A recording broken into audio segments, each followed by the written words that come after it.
بسم اللہ الرحمن الرحیم۔ مجلس تحفظ سنت پاکستان کی طرف سے آپ کے سامنے جس عنوان پر گفتگو کرنا مقصود ہے وہ ہے جنازہ میں فاتحہ پڑھنے کا حکم۔ ہمارے علم میں صحیح سند کے ساتھ ایسی کوئی حدیث موجود نہیں ہے جس میں یہ صراحت ہو کہ نبی کریم صلی اللہ علیہ وآلہ وسلم نے جنازے کے اندر فاتحہ پڑھی۔ ایسی جتنی بھی روایات ہیں وہ سند کے اعتبار سے ضعیف ہیں۔ البتہ صحابہ رضی اللہ تعالیٰ عنہم کے کچھ آثار صحیح سند کے ساتھ موجود ہیں جن کو سامنے رکھ کر یہ مسئلہ حل کیا جا سکتا ہے۔ نمبر 1 صحیح بخاری حدیث نمبر 1335 میں ہے، طلحہ بن عبداللہ بن عوف کہتے ہیں میں نے ابن عباس رضی اللہ تعالیٰ عنہما کے پیچھے جنازے کی نماز پڑھی، انہوں نے سورۃ فاتحہ پڑھی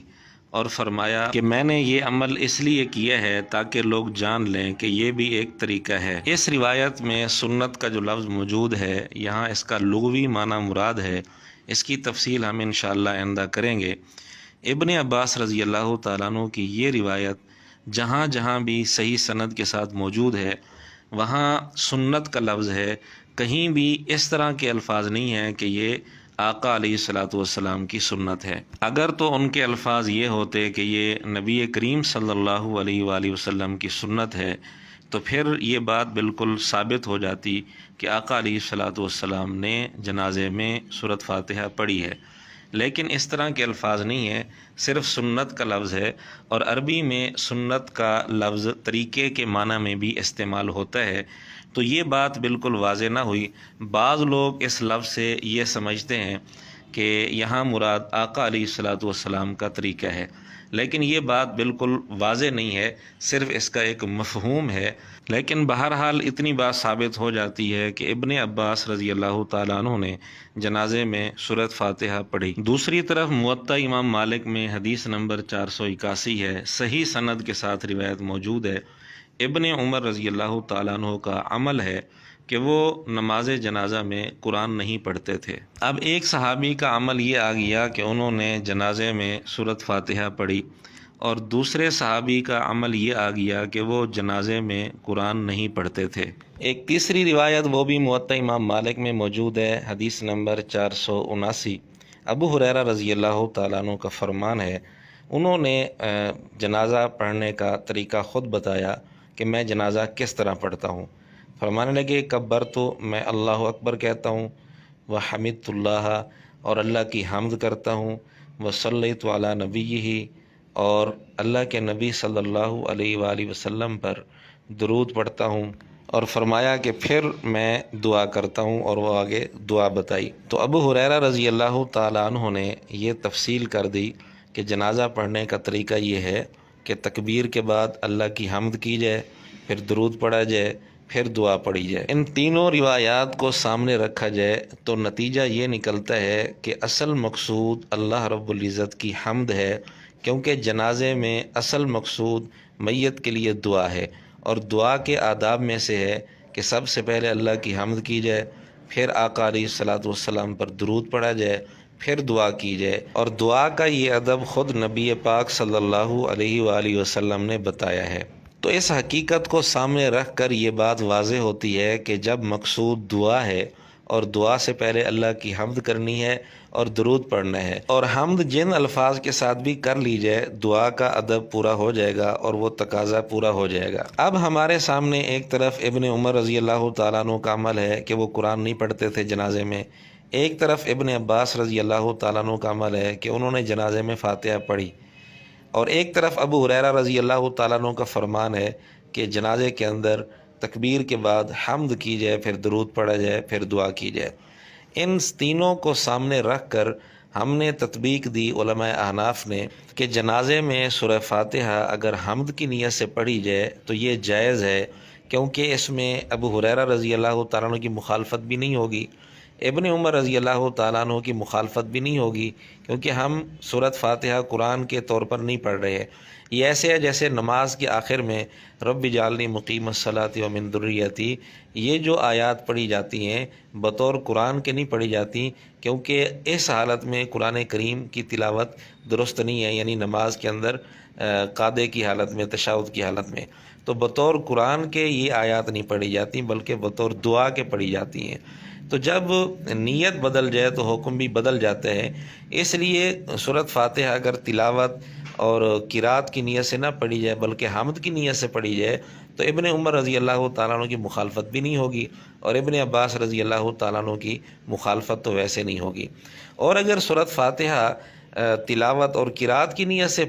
پڑھی جائے تو اس میں ابن عباس رضی اللہ تعالیٰ عنہ کے عمل کی مخالفت تو بظاہر نہیں ہوتی، لیکن ابن عمر رضی اللہ تعالیٰ عنہ کے عمل کی مخالفت لازم آئے گی، کیونکہ وہ جنازے میں قرآن نہیں پڑھا کرتے تھے۔ اس لیے ہمارے علماء احناف نے یہ مسئلہ بتایا، فقہ حنفی کی کتابوں کے اندر یہ مسئلہ لکھا ہوا ہے کہ اگر سورۃ فاتحہ حمد کی نیت سے، ثنا کی نیت سے پڑھ لی جائے اس کی گنجائش ہے، لیکن اگر تلاوت کی نیت ہو تو یہ درست نہیں ہے، کیونکہ اس صورت میں ابن عمر رضی اللہ تعالیٰ عنہ کے عمل کی مخالفت ہے۔ لیکن احناف میں عام معمول حمد اور ثنا کے لیے جو الفاظ پڑھنے گئے وہ ہیں وہ الفاظ جو ہم نماز کے اندر شروع میں پڑھتے ہیں، سبحانک اللہم و بحمدک، یہ الفاظ۔ اس کی وجہ یہ ہے کہ ان الفاظ کے اندر صرف ایک ہی صورت ہے، ایک ہی احتمال ہے کہ یہ حمد کے طور پر ہی پڑھے جا سکتے ہیں، تلاوت کے طور پر، قرات کے طور پر ان کو پڑھا ہی نہیں جا سکتا۔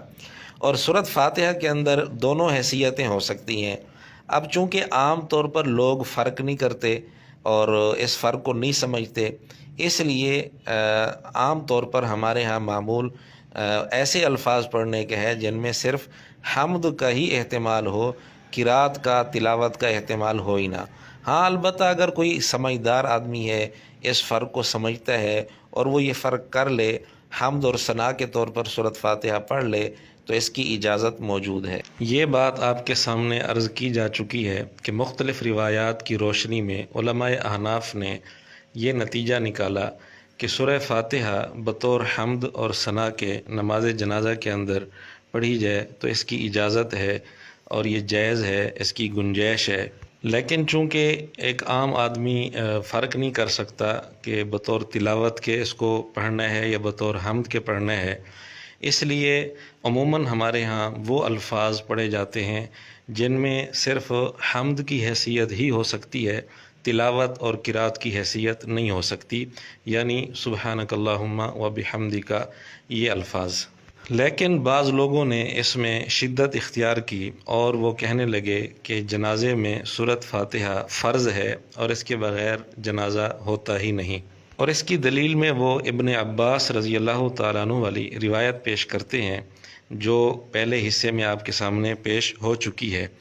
جبکہ ابن عباس رضی اللہ تعالیٰ عنہ کی روایت میں سنت کا لفظ ہے اور ان کا دعویٰ ہے کہ سورہ فاتحہ جنازے میں فرض ہے۔ تو دعویٰ کچھ ہے اور دلیل کچھ ہے، ان کی پیش کی ہوئی دلیل ان کے دعوے کے مطابق نہیں بلکہ خود ان کے دعوے کے خلاف ہے، کیونکہ جو چیز سنت ہوتی ہے وہ بہرحال فرض تو نہیں ہوتی۔ البتہ بعض لوگ یہ کہہ سکتے ہیں کہ سنت کا لفظ تو آ گیا، تو پہلی بات تو یہ ہے کہ جیسا کہ ہم نے پہلے حصے میں بھی یہ بات واضح کی کہ یہاں صرف سنت کا لفظ ہے، یہ الفاظ نہیں ہے کہ نبی پاک صلی اللہ علیہ وآلہ وسلم کی سنت ہے۔ اگر یہ الفاظ ہوتے ہیں تو پھر یہ بات ثابت ہو جاتی کہ آقا علیہ الصلوۃ والسلام نے بھی جنازے میں سورہ فاتحہ پڑھی ہے، لیکن یہ الفاظ نہیں، صرف سنت کا لفظ ہے، اور سنت طریقے کے معنی میں بھی آتا ہے، اور سنت کا لفظ جائز کام کے لیے بھی بولا جاتا ہے۔ تو ابن عباس رضی اللہ تعالیٰ عنہ کا یہ مقصد بھی ہو سکتا ہے کہ یہ عمل بھی جائز ہے اور ہم بھی جائز کہتے ہیں۔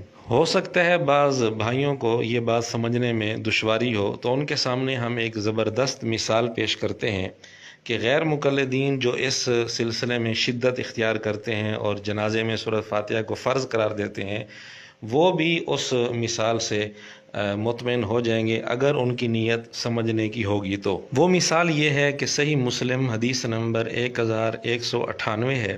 ابن عباس رضی اللہ تعالیٰ عنہ سے ان کے شاگردوں نے سوال کیا کہ دو سجدوں کے درمیان ایڑیوں پر بیٹھنا کیسا ہے؟ انہوں نے فرمایا کہ یہ سنت ہے۔ شاگردوں نے پھر کہا کہ ہم تو اسے بڑی زیادتی سمجھتے ہیں آدمی کے ساتھ، یہ تو اس پر زیادتی ہے کیونکہ اس میں تکلیف مشقت ہے۔ تو بہرحال ابن عباس رضی اللہ تعالیٰ عنہ نے فرمایا بل ہی سنت نبی کا، یہ تیرے نبی صلی اللہ علیہ وسلم کی سنت ہے۔ اب وہاں تو صرف سنت کا لفظ تھا اور یہاں لفظ ہے سنت نبی کا، تیرے نبی صلی اللہ علیہ وسلم کی سنت ہے۔ لیکن غیر مقلدین بھی اس طریقے کو سنت نہیں سمجھتے، جس کی دلیل یہ ہے کہ آپ ان کی کسی بھی مسجد میں چلے جائیں، آپ کو یہ طریقہ نہیں ملے گا کہ دو سجدوں کے درمیان وہ ایڑیوں پر بیٹھتے ہوں۔ اب جب کہ سنت کا لفظ بھی ہے اور ساتھ نبی کا لفظ بھی ہے، اس کے باوجود وہ اس سے جواز مراد لیتے ہیں، یعنی وہ یہ کہتے ہیں کہ یہ طریقہ بھی جائز ہے، یعنی یہاں وہ سنت کا لفظ جائز کے معنی میں لیتے ہیں۔ وہ بھی اگر کوئی غیر مقلد کہے کہ جی نہیں ہم جائز کے معنی میں نہیں لیتے، تو پھر ہمارا ان سے سوال تو بنتا ہے کہ وہ پھر اس پر عمل کیوں نہیں کرتے؟ عام طور پر اس طریقے پر ان کا عمل بھی نہیں ہے۔ تو یہ بات اس بات کی واضح دلیل ہے کہ وہ یہاں جائز کے معنی میں لیتے ہیں۔ ان کے نزدیک یہ طریقہ جائز ہے لیکن سنت نہیں ہے، معروف معنوں میں یہ لفظ یہاں استعمال نہیں ہوا۔ اور ہم بھی یہی کہتے ہیں کہ یہاں ابن عباس رضی اللہ تعالیٰ عنہ نے سنت کا لفظ جائز کے معنی میں استعمال کیا ہے، معروف معنوں میں استعمال نہیں کیا۔ اب اگر اس حدیث میں غیر مقلدین سنت کو جائز کے معنی میں لیں تو یہ مجرم نہیں ہے، اور اگر ہم اس روایت میں جنازے میں فاتحہ پڑھنے والی روایت میں سنت کو جائز کے معنی میں لے لیں تو یہ کون سا جرم ہو گیا؟ بہرحال اس ایک مثال سے یہ بات واضح ہو گئی کہ سنت کا لفظ جائز کے معنی میں بھی استعمال ہوتا ہے، اور ہم نے ابن عباس رضی اللہ عنہ کی روایت میں جو سنت کو جائز کے معنی میں لیا ہے اس پر ہمارے پاس قرینہ اور دلیل بھی موجود ہے۔ ابن عمر رضی اللہ تعالیٰ عنہ کی روایت اور ان کا عمل کہ وہ جنازے میں قرآن نہیں پڑھا کرتے تھے، اس روایت کی روشنی میں ہم نے یہاں سنت کو جائز کے معنی میں لیا تاکہ دونوں روایات میں ٹکراؤ پیدا نہ ہو۔ اور یہ توجیہ بھی ہم نے اس لیے اختیار کی کہ سورہ فاتحہ بطور ثنا اور حمد کے پڑھی جائے، تلاوت کے طور پر نہ پڑھی جائے، تو یہ توجیہ کرنے کی وجہ بھی یہی ہے تاکہ ابن عمر رضی اللہ تعالیٰ عنہ والی روایت سے اس کا ٹکراؤ پیدا نہ ہو۔ اور اس سے یہ بات بھی واضح ہو گئی کہ احناف یہ کوشش کرتے ہیں کہ کسی بھی مسئلے کے متعلق تمام روایات کو سامنے رکھ کر پھر نتیجہ نکالا جائے۔